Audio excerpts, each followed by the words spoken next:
Principado de Mónaco, 1891.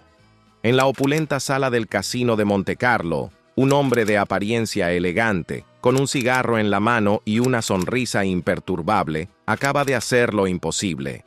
Ha ganado tanto dinero en la ruleta que el casino no tiene fondos suficientes para pagarle.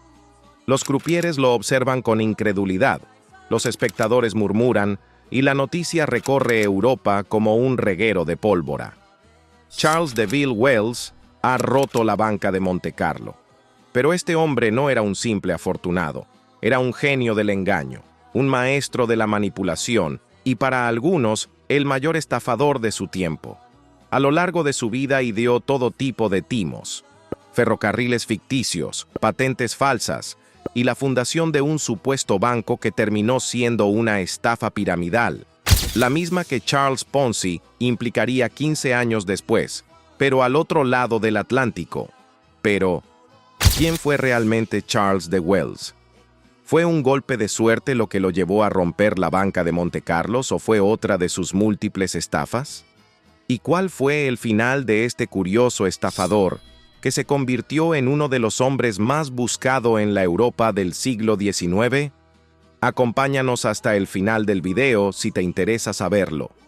Pero antes, recuerda suscribirte al canal, regalarnos un like y dejarnos en los comentarios desde qué lugar nos sigues.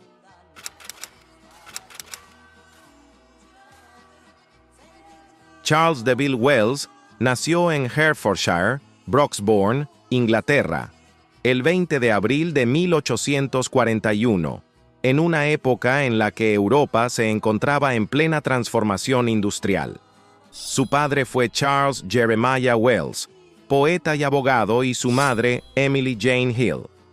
A las pocas semanas de nacido, la familia se mudó de su hogar en Broxbourne, a Francia.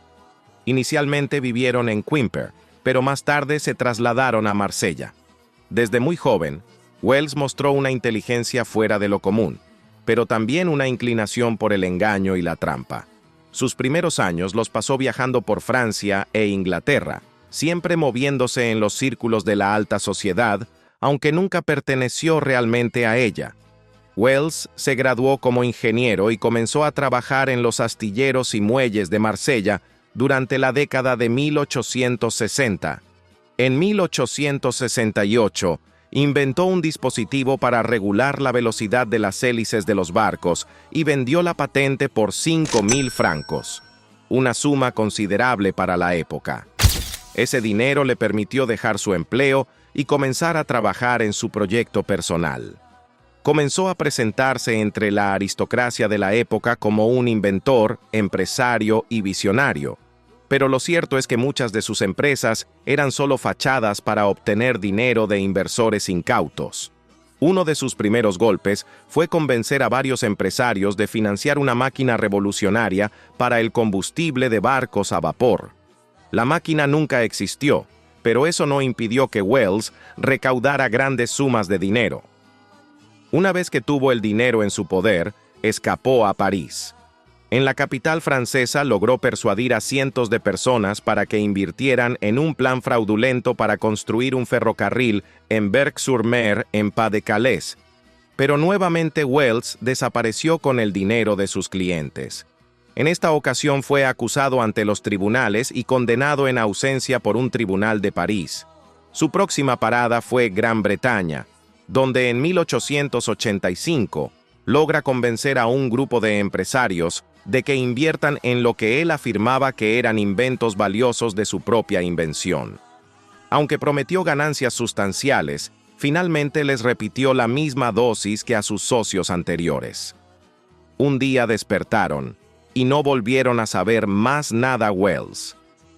El hombre había escapado con unos 19.000 florines, lo que equivaldría a unos 2 millones en la actualidad.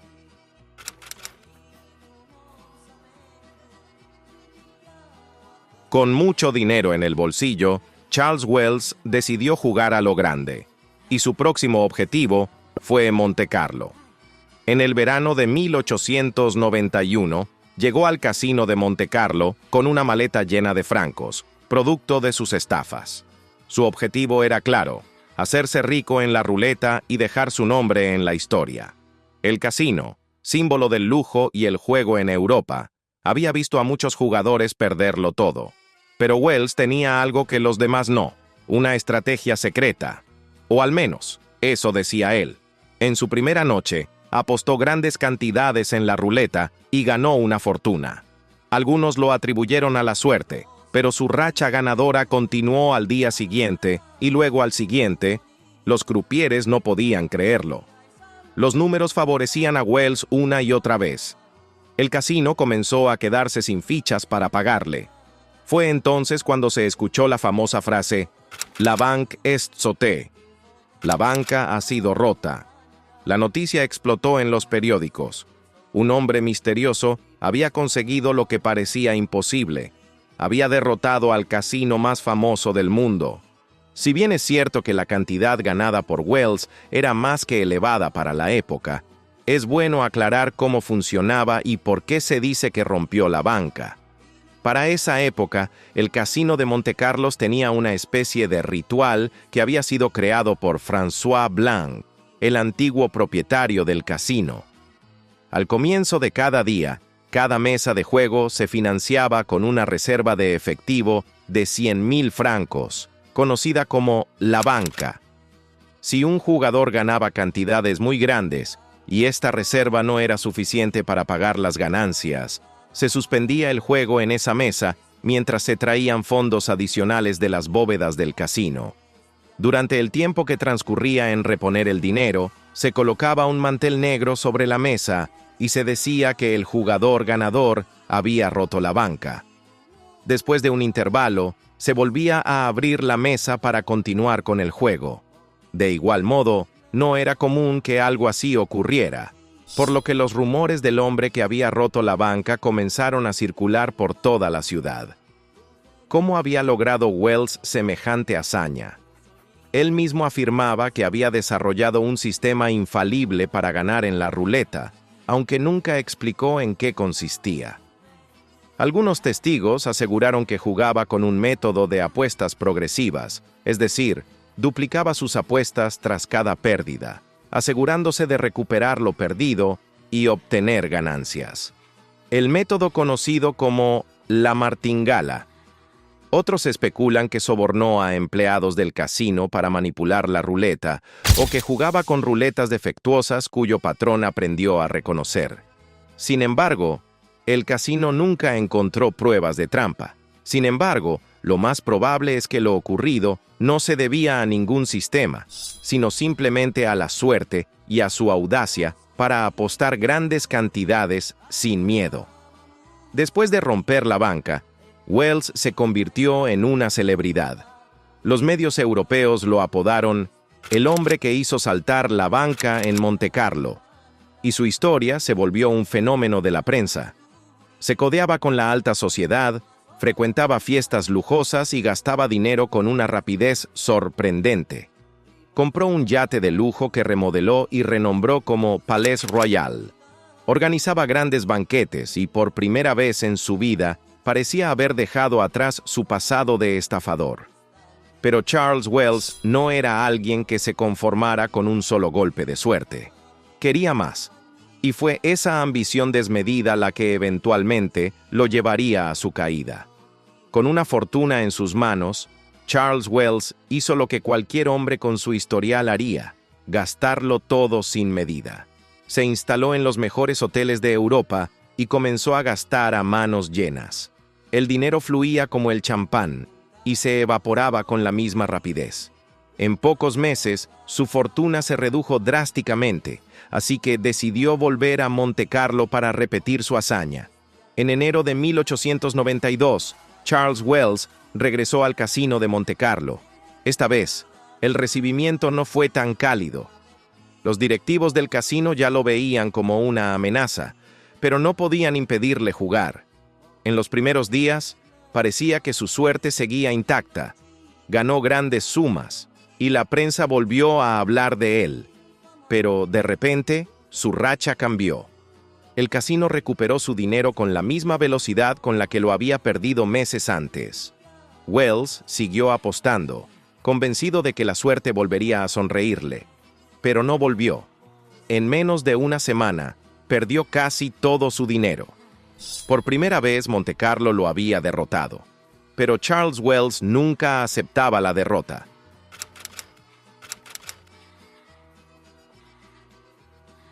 Después de su fracaso en Montecarlo, Wells ya no tenía dinero ni reputación. Necesitaba una nueva fuente de ingresos.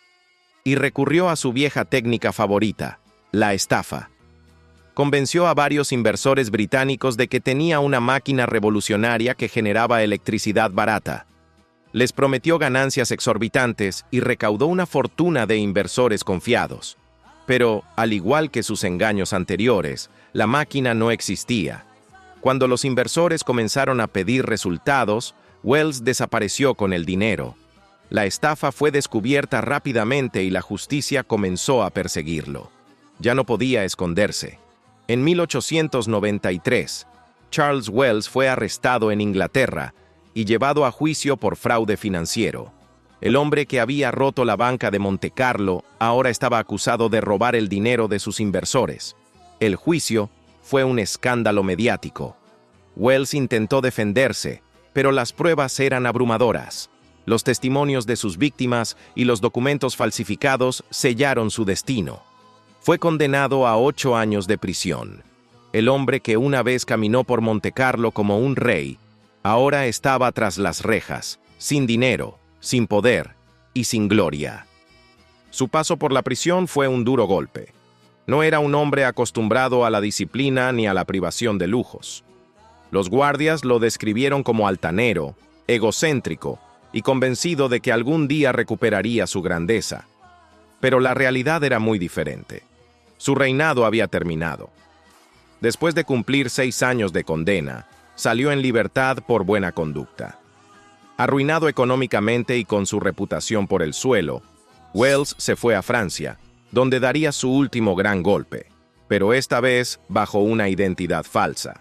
En 1910, con el alias de Lucien Rivière, Wells fundó un banco privado en París y prometió pagar un interés del 365% anual, un 1% diario. Seducidos por las jugosas ganancias, unos 6.000 inversores depositaron un total de 2 millones de francos en el banco. Los clientes existentes recibieron el pago a partir de las nuevas inversiones que Rivière recibió en cantidades cada vez mayores.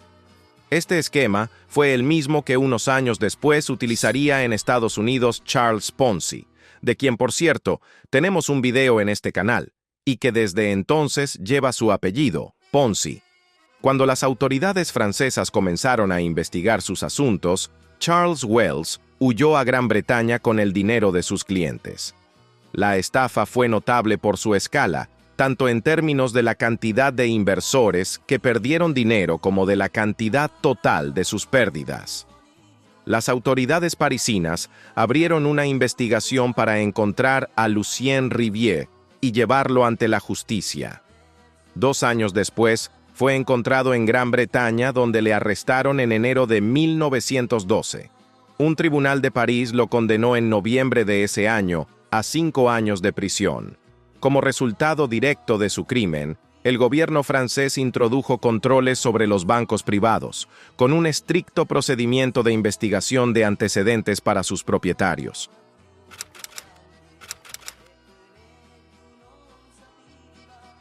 Wells pasó sus últimos años viviendo en la pobreza, lejos de los casinos, lejos de los reflectores, lejos del mito que alguna vez fue. Murió en 1922, completamente olvidado. Su historia inspiró varios libros y también fue llevada al cine, ya que en 1935 se rodó una película sobre su vida. También en 1892, Fred Gilbert escribió una canción inspirada en los hechos, que fue muy popular en su época. La historia de Charles Wells es un recordatorio brutal de cómo la ambición y la estafa tienen un precio. Ganó millones, desafió al casino más famoso del mundo, pero su avaricia lo llevó a la ruina. El mundo lo olvidó rápidamente, su vida sigue generando debate. Algunos lo ven como un genio del juego, un hombre que desafió el sistema y logró lo imposible. Otros lo consideran un simple estafador, que solo tuvo una buena racha y la explotó al máximo. Su historia se convirtió en mito y leyenda dentro del mundo de los casinos, y en una advertencia viviente de lo que sucede cuando la ambición supera la prudencia. Hoy en día, los sistemas de ruleta han evolucionado, los casinos son más sofisticados, y la tecnología ha eliminado cualquier posibilidad de un golpe como el de Wells. Pero la pregunta sigue en el aire. ¿Fue Charles Wells un estafador con suerte o realmente descubrió un secreto que nunca reveló? Tal vez nunca lo sabremos. Pero tú, ¿qué crees? ¿Fue cuestión de suerte? ¿O en verdad tenía Wells una estrategia para derrotar al casino? ¿Lo consideras un héroe o un villano? Déjanos tu opinión en la caja de comentarios y si te gustó el video, no olvides suscribirte al canal, dejarnos un like y activar la campana de las notificaciones para que no te pierdas nuestra siguiente historia. Saludos y hasta un próximo video.